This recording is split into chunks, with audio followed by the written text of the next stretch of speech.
This is Maple Blues.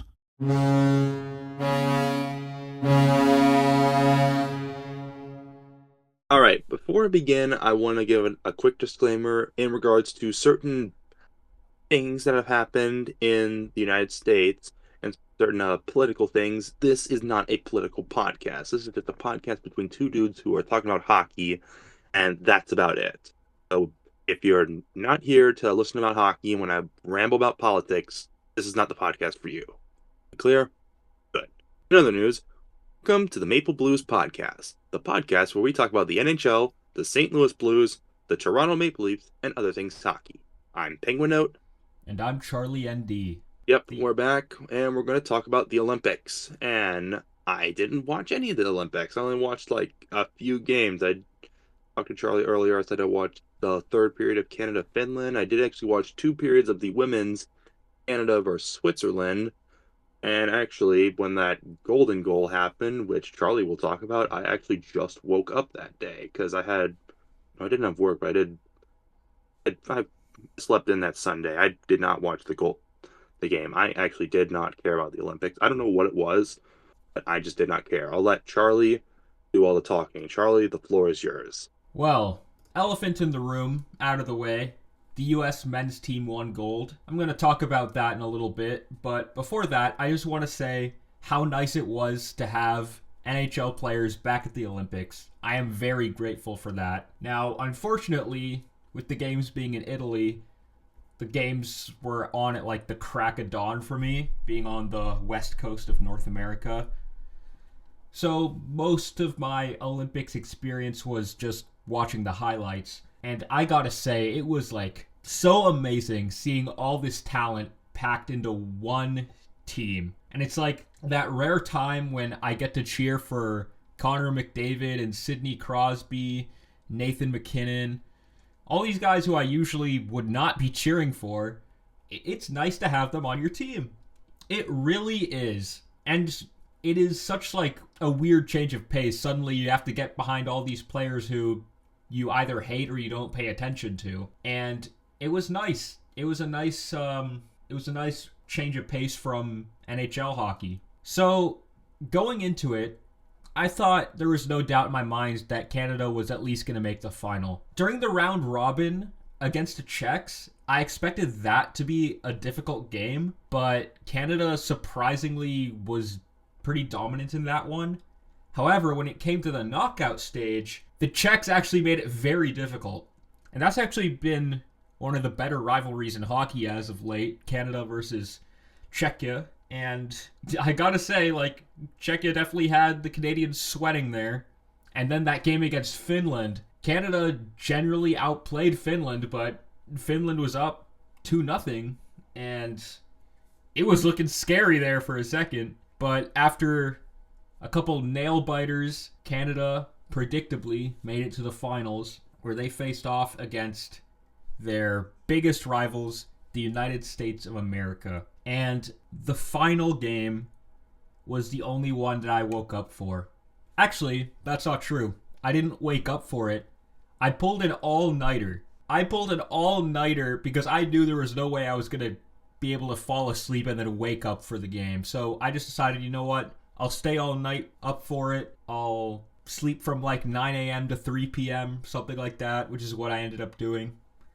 And I gotta say, it was such a weird feeling watching hockey in a robe and sweatpants at 5 in the morning when the sun hadn't even come up yet. But all of that was just to potentially witness greatness, Olympic greatness. There's a large group of Canadians, like young Canadians, who don't even remember the last golden goal. Like, anyone who's in high school age or lower doesn't remember the last golden goal. They did not.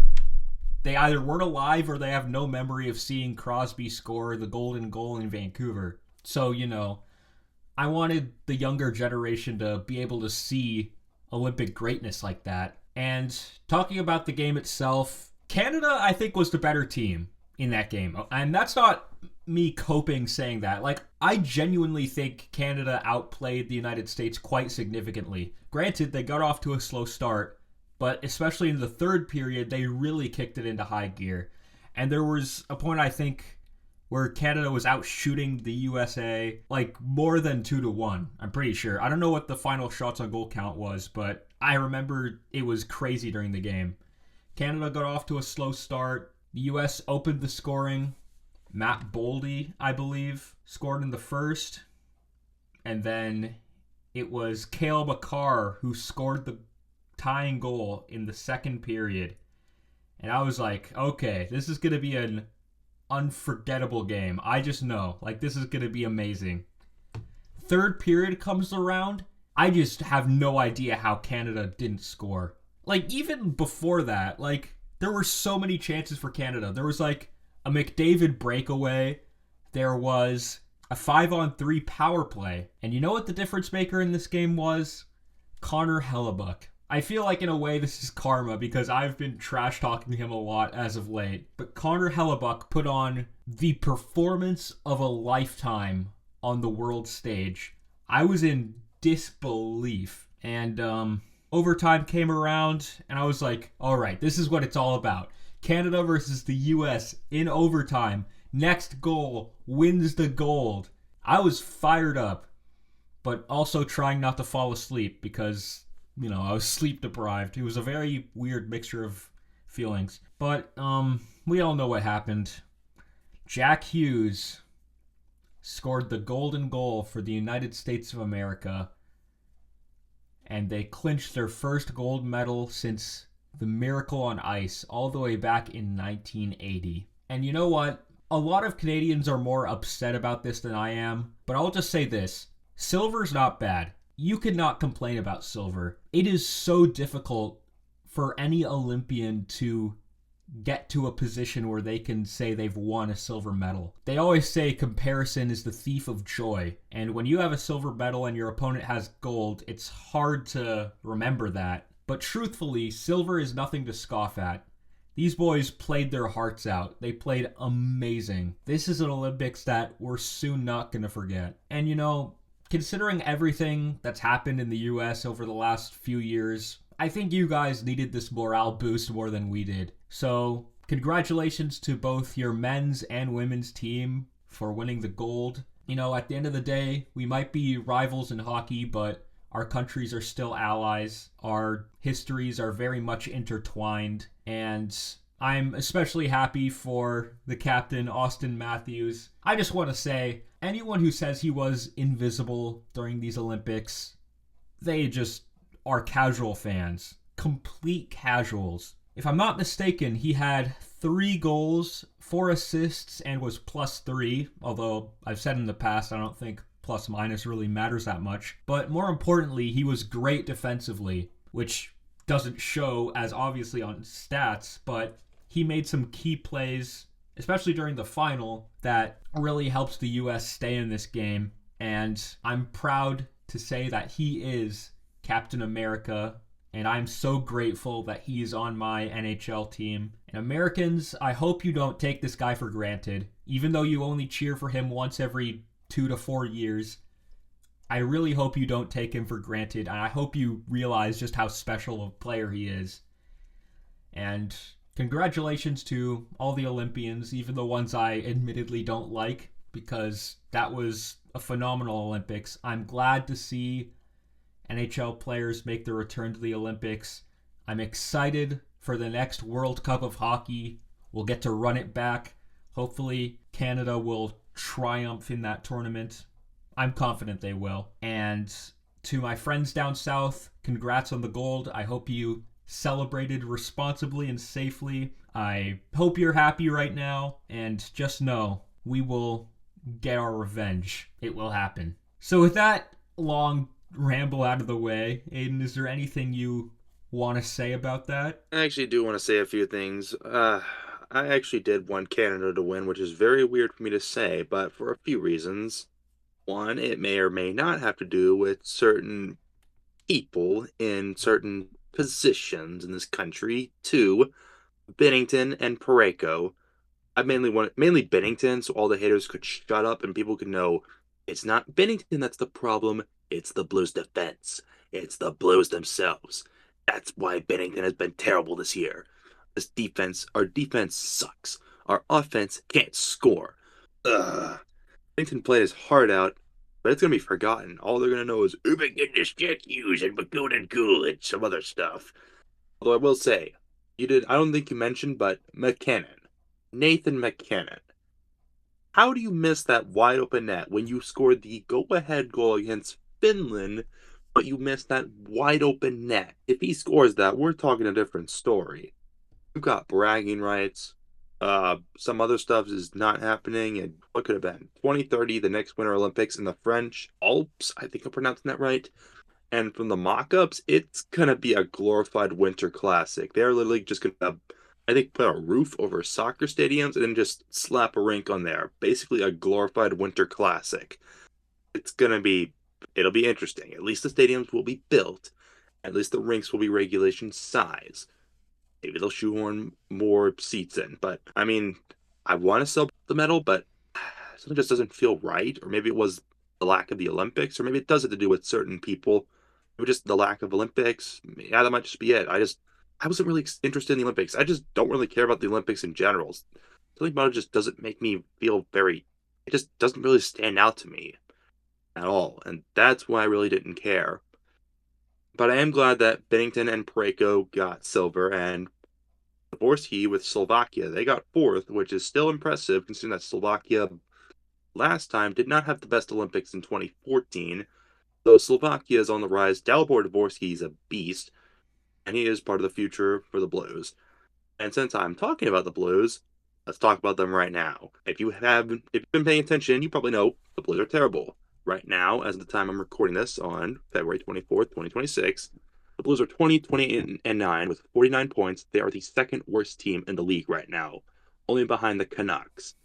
Right now, the Blues have the second best odds to get the first overall pick in the draft lottery, and I'm hoping they do so. I'm hoping just punt the rest of the year, tank, find some sucker team that will overpay for Falk and Shen, and I think that's it. I keep hearing rumors about Thomas and Kyrou and even Bennington.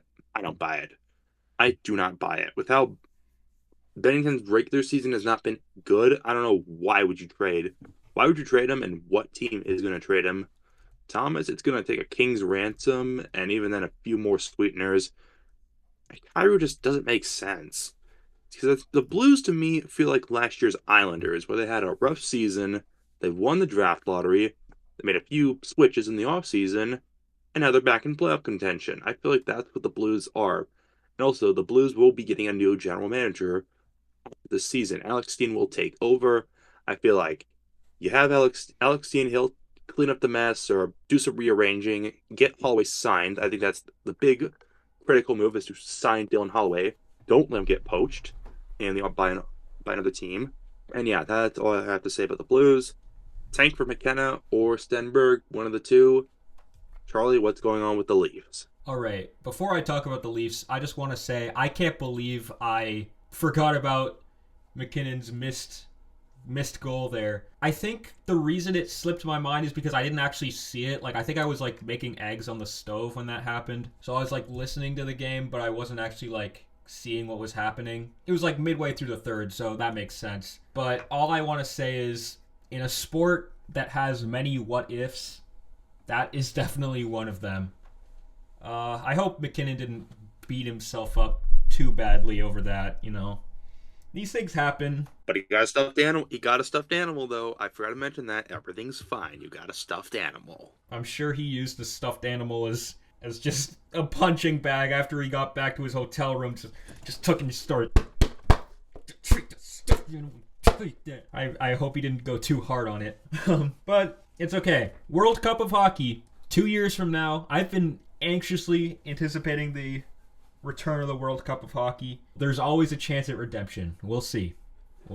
So, let's talk about those Leafs. Since we last recorded an episode, they have lost 3 games and won 3 games. The Toronto Maple Leafs lost in Seattle for the first time ever, and they won in Vancouver for the first time since before the pandemic. And my dad asked me, hey, do you want to go see the Leafs play in Vancouver? I was like, nope. No, I've seen this story before. They always lose in Vancouver. They're not going to win this time. And of course, when I don't go to see them, then they win. Of course. That was the 5th time the Leafs have won in Vancouver in my lifetime.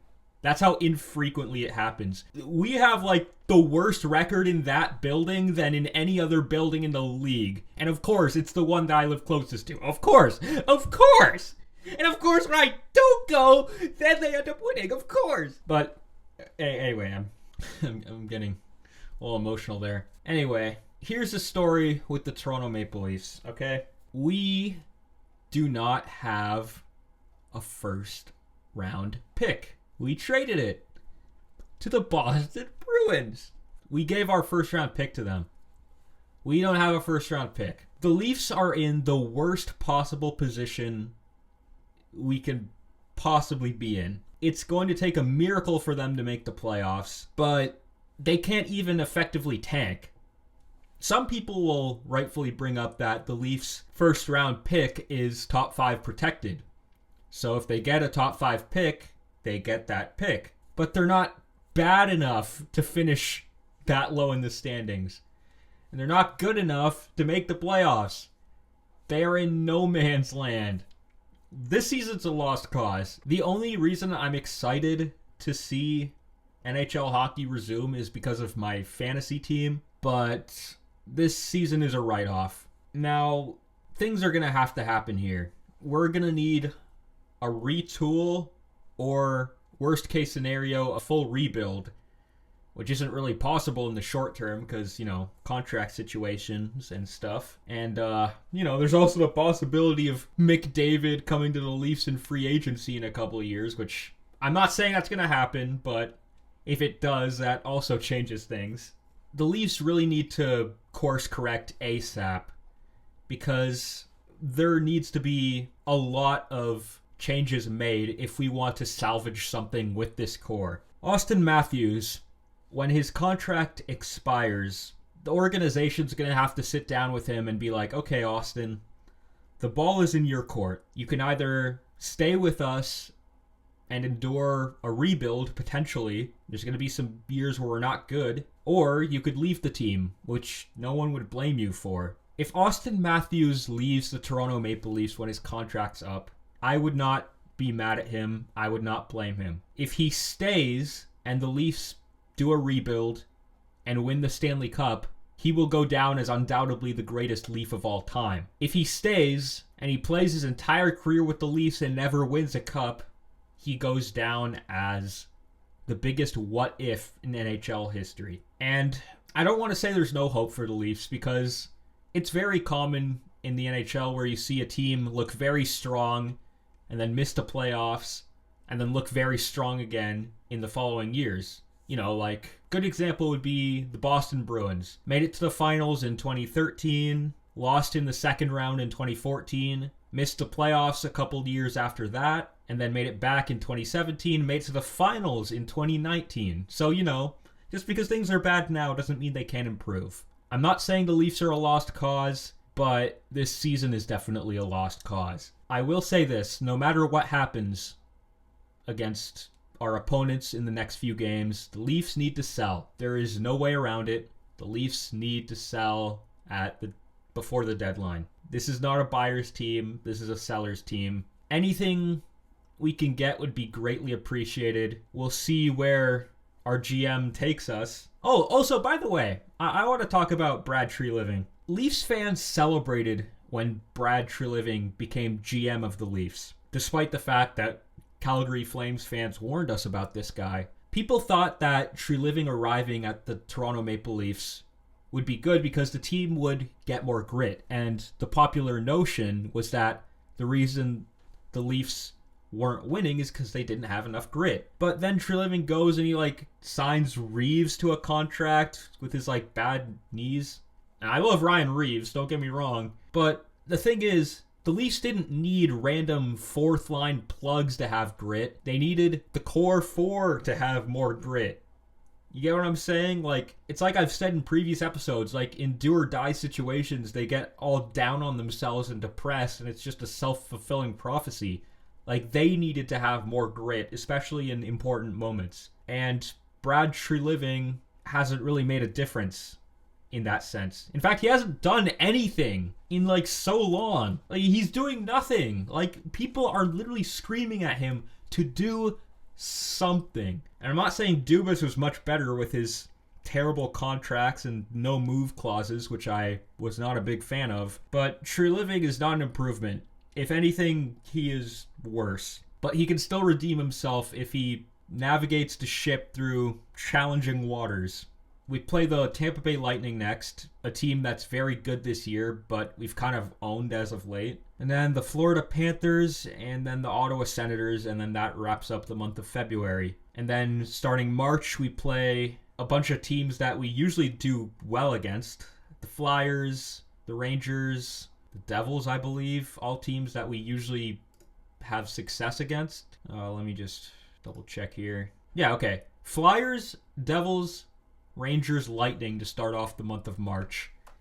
All teams that we have had their number lately. But, you know, like I said, even if the Leafs go on a heater, they still need to be sellers at the deadline. We need to be thinking of the future. We cannot bank on winning a cup this year because I don't see any situation where that happens. But that wraps up everything I have to say about this team going forward.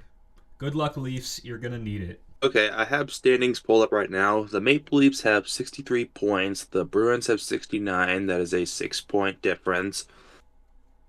To me, these last year's Blues and this year's Leafs, which may be a bit of a stretch. But there's this part of me that's thinking, the Blues did it last year. Maybe the Leafs can do it. They go in a heater. And saying they break the franchise record win streak. They clinch a wild card spot. And then they got to play either Tampa or Carolina. I don't know, would that be better or worse? Since once again, you don't have your first round pick. You traded it to Boston. It's a Phil Kessel. That would be ironic, though. The Leafs leapfrog Boston for the wild card spot, but Boston gets their first round pick. But if the Leafs make the playoffs, it's just a worse pick. So, I mean, I think the Leafs' short-term schedule could honestly be very telling. If the Leafs win, what were there, 4 games before the trade deadline? They, win all 4 convincingly. I think Tree Living probably stands pat and thinks, yeah, we can do this. But as for the Blues, their schedule, they have 2 home games in February. They have Thursday against the Kraken, who are 3rd in the Pacific.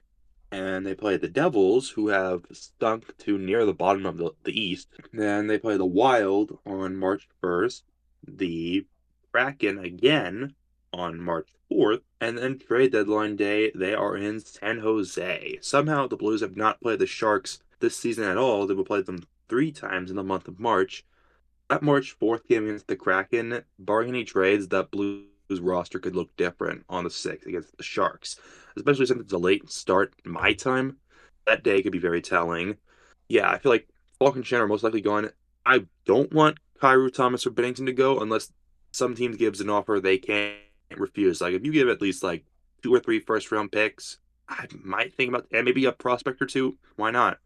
Hofer has looked good so far. I think Hofer is the future, although I'd rather not. I'd rather Bennington stay. He is important to this team. He was part of that cup run. I'd rather him stay, be a mentor backup like Jake Allen was, but I'm not the GM. I don't make the decisions. I'm just a fan.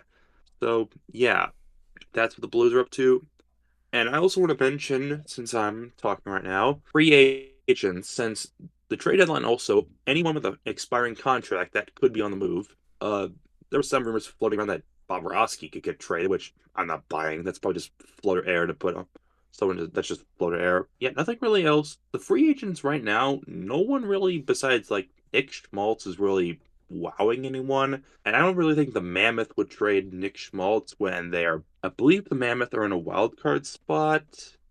I think they're on the fringes of it. They're in the first wild card in the West. So I don't know what would Utah do. I think Utah stands. They probably would load. I think Colorado, Dallas, Minnesota, Vegas, Edmonton, Seattle, Utah, Anaheim, Tampa, Montreal, Detroit, Carolina, Pittsburgh, the Islanders, Buffalo, Boston. Those are your playoff teams.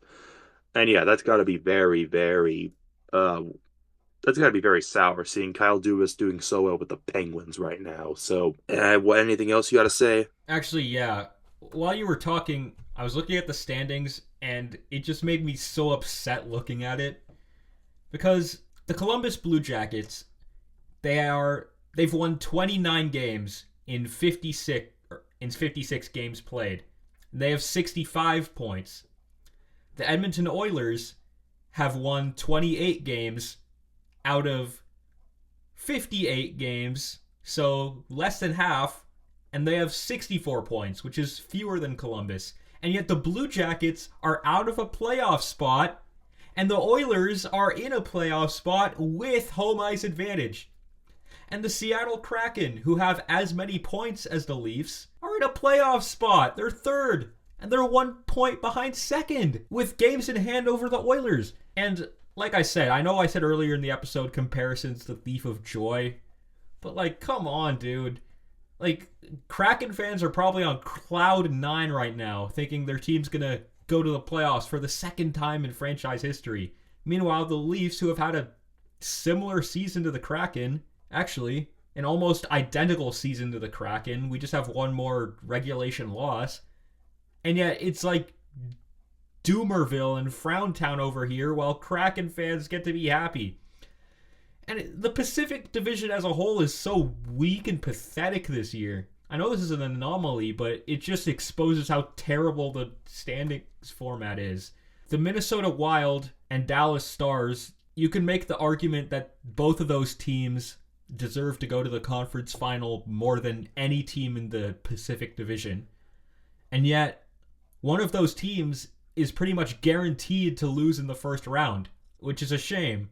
One of the teams in the Pacific Division is going to go to the conference final, and none of them deserve it.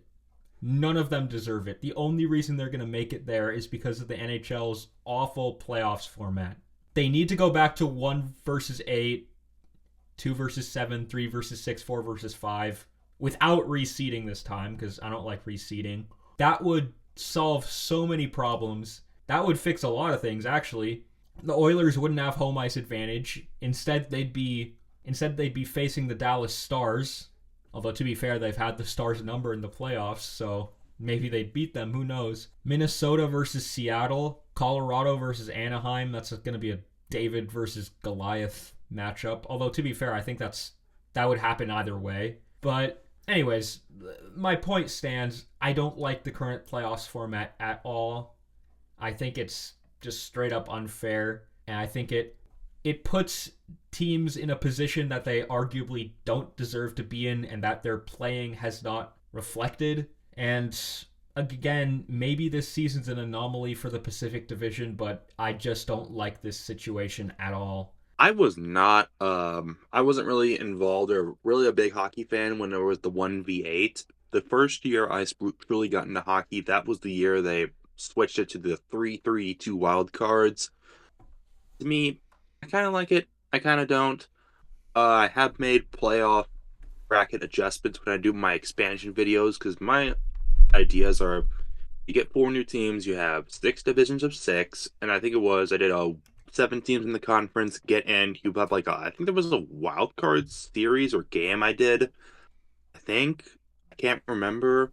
Either it was 8 and 9 or 8, 9, 10, and 11. It's like an extra way to get revenue. Maybe it was 7, 8, 9, and 10. I can't remember. All I know is I did have expanded playoffs, and I did have the 1v8, although it would have been like 1v10 or 1v11. I don't know I can't remember. I got to rewatch, but that's an interesting topic to bring up, and I think the only way the playoff and the divisions are fixed is when the next big expansion is, and if it is 4 teams and they do 6 divisions of 6, and I think if they do my plan of Houston, Kansas City, Atlanta, Quebec, you have 6 divisions of 6. You can rearrange the divisions geographically, and you can even follow my schedule plan, which has a more balanced schedule. But enough about that. I don't know if there's anything else I want to talk about. I know we brought up the Olympics. I talked about the Blues. You talked about the Leafs. You brought up the divisions and how the Pacific is a joke, which is a fair point. Yeah, I think that's all I want to talk about tonight. I think our next episode will definitely be after the trade deadline. Charlie, is there anything you want to add? No, I think that's about it. I don't want to record for too long because I do have a midterm tomorrow at 7 in the morning. It's my final one before the break, thankfully. But I just don't want to record for too long. I think that's a nice place to end it off. I think we actually covered a decent amount, and I think this is a good place to end it. Okay, and then I actually have a video that I will be releasing on the main channel tomorrow. I haven't picked a time, so I'd say you get your midterm done, and then whenever you get to editing this, it can be released either Thursday or Friday or Saturday, whenever you're done with your midterms and you have time to edit. Yep, that's the plan. Thank you all very much for watching. It is always an honor to make content for you guys. Thank you for listening to our ramblings. We'll see where this hockey season takes us. Although it's been a disappointing one for both of us, I'm excited to see what happens in the future. Thank you all for tuning in, wherever you're listening from. And we'll see you in the next episode.